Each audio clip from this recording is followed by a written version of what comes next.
नहमदुहु व नुसल्ली व नुसल्लिमु अला रसूलिहिल करीम अम्मा बाद फ़अऊज़ु बिल्लाहि मिनश शैतानिर रजीम बिस्मिल्लाहिर रहमानिर रहीम या साहिबल जमाल व या सय्यिदल बशर मिन वजहिकल मुनीर लक़द नुव्विरल क़मर ला युमकिनु सनाउ कमा काना हक़्क़ुहु बादज़ खुदा बुज़ुर्ग तोई किस्सा मुख्तसर।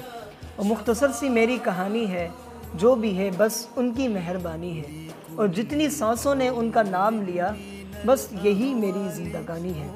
नाज़रीन गिरामी, प्रोग्राम इल्म की बात हसन सिद्दीकी के साथ मैं हूँ आपका मेज़बान हाफिज़ मोहम्मद हसन सिद्दीकी, और आप इस वक्त मेरा ऑफिशियल यूट्यूब चैनल देख रहे हैं।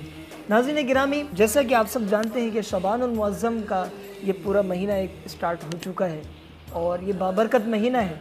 आज इस टॉपिक पर बात करेंगे कि शबानुल मुअज़्ज़म की हकीकत क्या है, और स्पेशली शब बारात के हवाले से 15वीं शबानुल मुअज़्ज़म हकीकत क्या है इस हवाले से, और कुरान और हदीस की रोशनी में हमें क्या सबूत मिलता है, और सल्फ़ुस सालिहीन ने किस तरह इसको गुजारा, और हमारा क्या तरीक़ा कार होना चाहिए। हम जो कब्रिस्तान जाते हैं ख़ास तौर पे शब बारात की रात हम क्यों जाते हैं, इस पर हम मुख्तसर सी गुफ्तगू करेंगे आज इंशाअल्लाह। हमारे साथ उलमा कराम भी तशरीफ़ फरमाए, अल्लामा साहब हमारे साथ यहाँ पे तशरीफ़ फरमाए, हम इनको दिल की अता गहराइयों से खुशामदीद कहते हैं।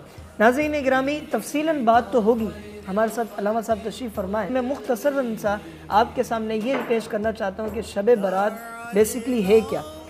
लफ्ज़ शब ये फ़ारसी ज़बान का लफ्ज़ है जिसका मायना होता है रात, और शब बारात जब मिल जाए इसके साथ तो ये आज़ादी वाली रात इसे कहा जाता है। और ये पूरा शब बारात, इस पूरे एक वर्ड से हमें हदीस मुबारक का एक मफ़हूम नज़र आता है। चुनाचा सरकार दो आलम सल्लल्लाहु ताला अलैहि वसल्लम इरशाद फरमाते हैं कि बेशक अल्लाह तबारक व तआला अपनी शान के मुताबिक 15वीं शाबान को आसमान पर जलवागर होता है, और कबीला बनु कल्ब की बकरियों के बालों से भी ज़्यादा लोगों को जहन्नम की आग से निजात अता फरमाता है।